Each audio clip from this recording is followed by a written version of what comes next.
본 영상은 한강 작가의 소년이 온다 창비 2014를 기반으로 제작된 감상 및 소개 콘텐츠입니다. 본문 전체 낭독은 포함하지 않으며 저작권은 원저자 및 출판사에 있습니다. 이 콘텐츠는 교육 및 비상업적 목적의 서평 영상입니다. 한강 소년이 온다. 한강 작가의 소설 소년이 온다는 1980년 5월 광주를 피로 물들였던 참혹한 민주화 운동을 다룹니다. 이 작품은 단순한 역사적 사실의 나열을 넘어 그 시간을 살아낸 이들의 고통과 상실, 그리고 인간 존엄성에 대한 깊이 있는 질문을 던지며 독자들에게 잊을 수 없는 경험을 선사합니다. 소설은 마치 옴니버스 형식처럼 여러 인물의 시점을 오가며 광주 항쟁의 비극을 다층적으로 조명하고 살아남은 자들의 끝나지 않는 고통을 생생하게 그려냅니다. 일부 소년의 죽음과 도청의 기억 시간의 멈춤, 영혼의 시작. 이야기는 1980년 5월 광주 계엄군의 무자비한 폭력으로 수많은 시민들이 쓰러져 가던 절박한 순간을 배경으로 합니다. 소설은 앳된 중학생 동호의 시선으로 시작되며 그의 순수하고 겁 많은 눈을 통해 독자들은 비극의 한가운데로 빨려 들어갑니다. 동호는 학살의 현장이 된 도청에 남아 시체들을 수습하는 일을 돕습니다. 차가운 주검들 사이에서 그는 친구 정대의 죽음을 마주하고 피와 절규로 얼룩진 공간에서 산자와 죽은 자의 경계가 무너지는 것을 경험합니다. 그는 이름 모를 시신들에게 이름표를 붙여주며 최소한의 인간적인 존엄을 지키려 했습니다. 어린 소년이 감당하기엔 너무나 거대한 폭력과 슬픔 앞에서 동호는 서서히 변해갑니다. 두려움 속에서도 그는 도망치지 않고 오히려 죽은 이들을 지키려는 사명감에 휩싸입니다. 그러나 결국 동호 또한 계엄군의 총탄에 맞아 쓰러지고 맙니다. 그의 죽음은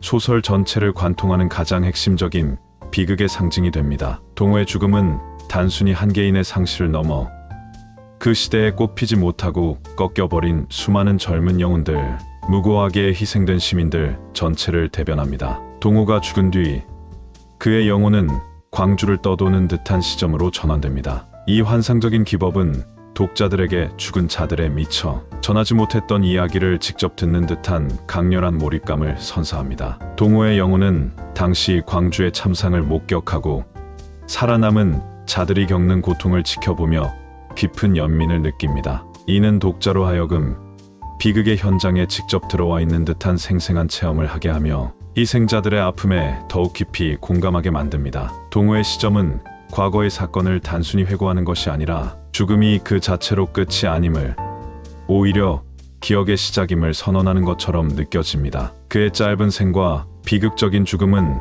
앞으로 이어질 살아남은 자들의 끝나지 않는 고통과 투쟁의 서막이 됩니다.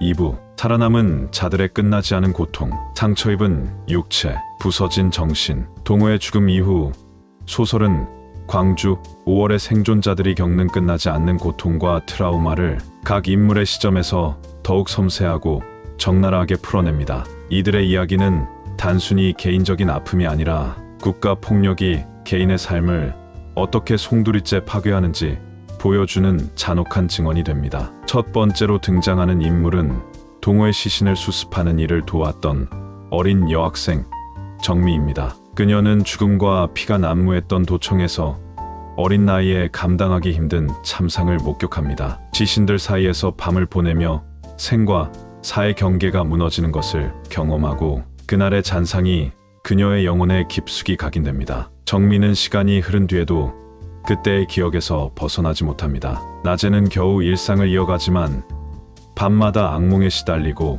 환청을 듣습니다. 시신들의 모습, 총소리, 비명소리가 끊임없이 그녀를 괴롭히고 이로 인해 그녀는 사람들과의 관계를 단절하고 고립된 삶을 살아갑니다. 그녀의 삶은 5월의 기억에 갇혀버린 채 상처받은 영혼의 끝없는 고통을 대변하며 PTSD, 외상 후 스트레스 장애가 개인의 삶을 어떻게 황폐화시키는지를 보여줍니다. 다음은 동호와 함께 시신을 수습했던 젊은 출판사 직원 선주입니다. 항쟁 당시 시민군으로 활동하다 계엄군에게 체포된 그는 상상할 수 없는 혹독한 고문을 당합니다. 고문실에서 벌어진 비인간적인 폭력과 모멸감은 그의 육체뿐만 아니라 정신을 송두리째 파괴합니다. 물고문, 전기 고문, 성적 모욕 등 인간으로서 겪을 수 있는 최악의 상황 속에서 그는 인간으로서의 존엄성을 잃어버리는 경험을 합니다. 선주는 살아남았다는 사실 자체가 죄책감이 되고 고통스러운 기억은 그를 평생 따라다닙니다. 고문으로 인해 훼손된 그의 육체는 끊임없이 그날의 폭력을 상기시키며 정신적인 고통은 그를 우울과 자살 충동으로 내몬니다. 그의 이야기는 국가 폭력의 실상과 그것이 한 인간의 존재를 어떻게 말살하려 하는지를 처절하게 보여줍니다. 또한 소설은 항쟁 당시 시민군을 대변했던 김 선생님의 이야기를 통해 당시 광주 시민들의 용기와 연대, 그리고 그 이후 겪게 되는 현실적인 어려움과 좌절을 조명합니다. 김 선생님은 폭압적인 상황 속에서도 시민들의 목소리를 모아 외부에 알리려 노력했고, 이는 광주 시민들의 강인한 저항 정신을 보여줍니다. 그러나 항쟁이 진압된 후 그는 체포되어 고초를 겪고 사회로부터 철저히 외면당합니다. 진실을 밝히기 위해 평생을 바치지만 왜곡된 역사와 무관심 속에서 좌절을 경험합니다. 그는 살아남은 자들의 죄책감과 동시에 진실을 향한 끈질긴 투쟁을 상징하는 인물입니다. 그의 삶은 기억을 지키려는 자들과 지우려는 자들 사이에 끝나지 않는 싸움을 보여줍니다. 이 외에도 소설은 이름 없는 공장, 노동자, 당시 상황을 취재했던 기자 등 다양한 인물들의 시선을 통해 광주의 비극을 다각도로 보여줍니다. 이들은 모두 각자의 자리에서 5월의 광주를 겪어냈고, 그 경험은 이들의 삶에 지울 수 없는 깊은 상처와 흔적을 남겼습니다. 소설은 이들이 겪는 고통이 단순히 개인적인 트라우마에 그치지 않고 한국 사회 전체가 함께 짊어져야 할 역사적 상흔이자 숙제임을 끊임없이 강조합니다. 그들의 고통은 현재를 사는 우리에게 과거의 비극을 잊지 말고 기억하라는 준엄한 경고가 됩니다. 3부, 기억과의 싸움, 그리고 인간 존엄성. 과거를 직시하고 미래를 향해. 소년이 온다는 단순히 과거의 비극을 재현하는데 그치지 않습니다. 소설은 죽은 자들의 목소리를 통해, 그리고 살아남은 자들의 현재를 통해 기억과의 싸움에 대한 매우 중요한 메시지를 던집니다. 희생자들의 혼령은 끊임없이 광주를 떠돌며 그들의 이야기가 잊히지 않도록, 자신들의 죽음이 헛되지 않도록 기억해달라고 말합니다. 이는 역사적 진실이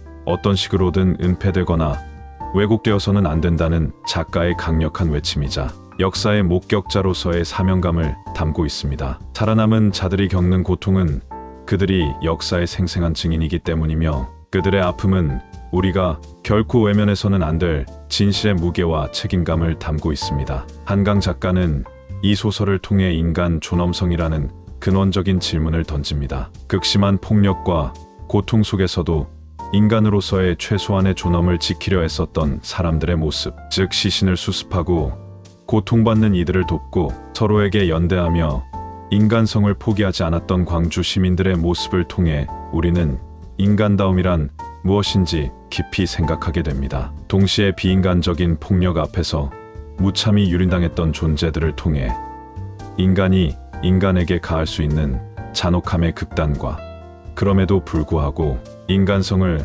어떻게 지켜나갈 수 있는지에 대한 성찰을 요구합니다. 소설은 폭력의 잔혹함과 동시에 인간 정신의 숭고함을 동시에 보여줍니다. 특히 폭력의 한가운데서도 빛났던 인간적인 연대와 희생정신, 그리고 살아남은 이들이 그날의 진실을 밝히기 위해 끈질기게 투쟁하는 모습은 독자들에게 큰 감동과 함께 깊은 성찰의 기회를 제공합니다. 이는 절망적인 상황 속에서도 인간이 가질 수 있는 희망과 회복의 가능성을 보여주는 것이기도 합니다. 소년이 온다는 우리에게 불편하지만 반드시 마주해야 할 역사를 다시금 상기시키며 그 기억을 통해 현재를 살아가야 할 우리에게 중요한 질문을 던집니다. 아픔을 직시하고 기억함으로써 비극이 되풀이되지 않도록 해야 한다는 강력한 메시지를 담고 있는 작품입니다. 단순히 슬픈 이야기가 아니라 진실을 향한 끈질긴 추적과 인간성의 회복에 대한 깊이 있는 탐구를 담고 있습니다. 이 책을 통해 독자들은 광주 5월의 의미를 되새기고 인간 존재와 역사에 대한 근원적인 질문을 던지며 우리 사회가 나아가야 할 방향에 대해 깊이 고민하게 될 것입니다. 이 소설은 아픈 역사를 기억하고 성찰하며 더 나은 미래를 만들어가는데 중요한 지침이 될 것입니다.